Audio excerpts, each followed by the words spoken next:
Ingredients or essentials of sound material control system.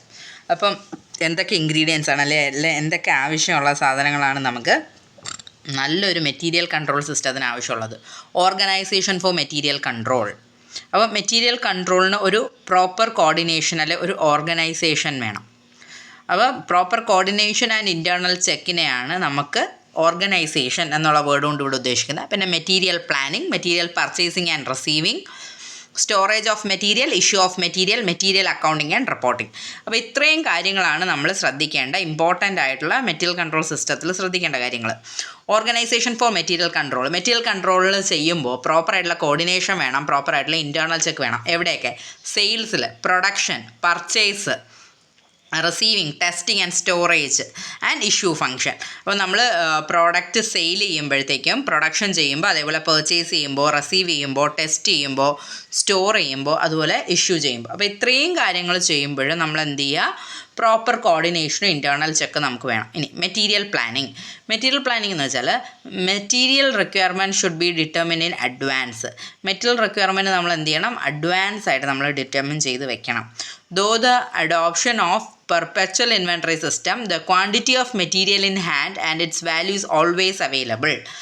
നമ്മൾ material requirement എന്ന് പറയുമ്പോൾ നമ്മൾ അഡ്വാൻസ് ആയിട്ട് എന്തായാലും ഡിറ്റർമിൻ ചെയ്ത് വെക്കും. പിന്നെ പെർപ്പച്വൽ ഇൻവെൻട്രി സിസ്റ്റം എന്ന് പറയുമ്പോൾ എപ്പോഴാണോ ഇൻവെൻട്രിയിൽ കുറവ് വരുന്നത് അപ്പോൾ തന്നെ നമ്മൾ ഇൻവെൻട്രി റീ ഓർഡർ ചെയ്ത് റീപ്ലേസ് ചെയ്യും, കൊണ്ടുവരും, അപ്പോൾ തന്നെ കൊണ്ടുവരും. കണ്ടിന്യൂസ് ആയിട്ട് കൊണ്ടുവന്നുകൊണ്ടിരിക്കും, ഓർഡർ പ്ലേസ് ആയിക്കൊണ്ടിരിക്കും. അപ്പോൾ the quantity of material in hand and its value is always available. അപ്പോൾ നമ്മൾ പെർപ്പച്വൽ ഇൻവെൻട്രി സിസ്റ്റം ആണ് ഫോളോ ചെയ്യുന്നതെങ്കിൽ എപ്പോഴും നമുക്ക് നമ്മുടെ മെറ്റീരിയലിൻ്റെ ക്വാണ്ടിറ്റി നമുക്ക് അറിയാൻ പറ്റും, എത്ര മെറ്റീരിയൽ കയ്യിലുണ്ടെന്ന്, അതുപോലെ തന്നെ അതിൻ്റെ വാല്യൂ നമുക്ക് അറിയാനായിട്ട് പറ്റും. അപ്പോൾ ഇങ്ങനെയാണെങ്കിൽ നമുക്ക് എന്ത് ചെയ്യാം? ഓവർ ആൻഡ് അണ്ടർ സ്റ്റോക്കിംഗ് നമുക്ക് അവോയ്ഡ് ചെയ്യാനായിട്ട് പറ്റും. അപ്പോൾ ഇങ്ങനെ ചെയ്യുവാണെങ്കിൽ ഓവർ സ്റ്റോക്കിങ്ങും അണ്ടർ സ്റ്റോക്കിങ്ങും അവോയ്ഡ് ചെയ്യാം. ഇനി material purchasing and receiving. Material purchasing and receiving എന്ന് പറയുമ്പോഴത്തേക്കും exploration of different sources of material. നമ്മൾ പല സോഴ്സസ് ഓഫ് മെറ്റീരിയൽ നമ്മൾ എക്സ്പ്ലോർ ചെയ്യുക. And it's reliable supplier should be regularly reviewed and revised. അപ്പം പിന്നെ നമ്മൾ ഏത് സപ്ലയറാണോ നമുക്കത് തരുന്നത്, അപ്പോൾ അവരെ പ്രോപ്പറായിട്ട് അവരെ റിവ്യൂ ചെയ്യുക. എന്തെങ്കിലും മാറ്റങ്ങൾ വരുത്താനുണ്ടെങ്കിൽ ആ മാറ്റങ്ങൾ വരുത്താം. A proper system should be laid down for comparing quotations, receiving and inspection of material and testing the quality of material received.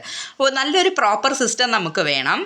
ആദ്യം കൊട്ടേഷൻസ് കമ്പയർ ചെയ്യാം. നമ്മൾ ഒരു കമ്പനിയിൽ നിന്ന് ഒറ്റയടിക്ക് നമ്മൾ ഒരിക്കലും ഓർഡർ പ്ലേസ് ചെയ്യില്ല. കുറേ സപ്ലയേഴ്സിൻ്റെ അടുത്ത് നിന്ന് കൊട്ടേഷൻസ് നമ്മൾ വാങ്ങും.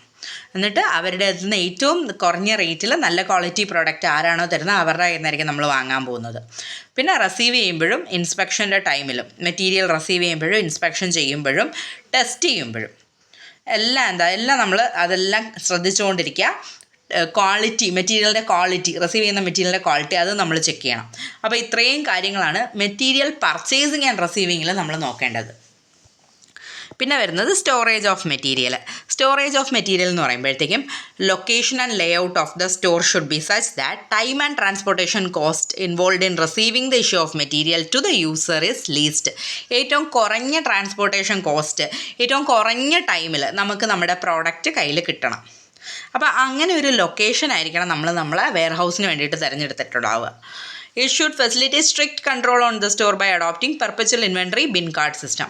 നമുക്ക് perpetual inventory bin card system എന്ന് പറയുമ്പോഴത്തേക്ക് എത്രയാണ് നമ്മൾ സ്റ്റോറിൽ നിന്ന് പ്രൊഡക്ഷനിലേക്ക് ഇഷ്യൂ ചെയ്തത്, ഇനി എത്ര ബാക്കിയുണ്ട്, എല്ലാം കൃത്യമായിട്ട് അറിയാം. ഇപ്പോൾ എത്ര നമ്മൾ പർച്ചേസ് ഓർഡർ കൊടുത്തു, അപ്പോൾ എല്ലാം കറക്റ്റ് അറിയാൻ പറ്റും. അപ്പോൾ അങ്ങനെ ഒരു ബിൻ കാർഡ് അവിടെ കീപ്പ് ചെയ്യുകയും കൂടെ വേണം. അപ്പോൾ അങ്ങനെ നമുക്കൊരു സ്ട്രിക്റ്റ് കൺട്രോൾ എൻഷുർ ചെയ്യാനായിട്ട് പറ്റും. ഇനി issue of material. Material should be issued only against a proper material requisition slip. Production ഡിപ്പാർട്ട്മെൻറ്റിൽ നിന്ന് ഒരു മെറ്റീരിയൽ റിക്വസിഷൻ സ്ലിപ്പ് കിട്ടിയാൽ മാത്രമേ നമ്മൾ മെറ്റീരിയൽ ഇഷ്യൂ ചെയ്യാൻ പാടുള്ളൂ.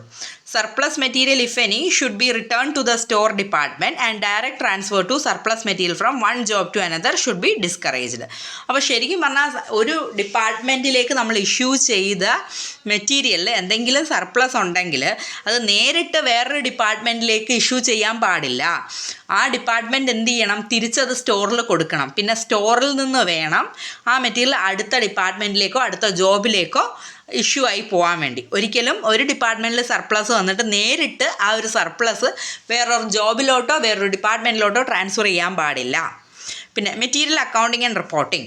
മെറ്റീരിയൽ അക്കൗണ്ടിങ് ആൻഡ് റിപ്പോർട്ടിംഗ് എന്ന് പറയുന്നത് എല്ലാത്തിനെയും purchase, issue, return, transfer, loss of material എല്ലാത്തിൻ്റെയും പ്രോപ്പർ റെക്കോർഡ്സ് നമ്മുടെ കയ്യിൽ വേണം. കാരണം എല്ലാ കാര്യങ്ങളും റിപ്പോർട്ട് ചെയ്യണം. മെറ്റീരിയലുമായിട്ട് ബന്ധപ്പെട്ട എല്ലാ കാര്യങ്ങളും നമ്മൾ റിപ്പോർട്ട് ചെയ്യണം. അത് നമ്മൾ പ്രിപ്പയർ ചെയ്യുന്നത് ഒരു എഫിഷ്യൻറ്റ് സിസ്റ്റം ആയിരിക്കണം. നമ്മൾ ഇൻറ്റേർണൽ ഓഡിറ്റിംഗ് അതിന് വേണ്ടിയിട്ട് എസ്റ്റാബ്ലിഷ് ചെയ്തിട്ടുണ്ടായിരിക്കണം. ഓക്കെ.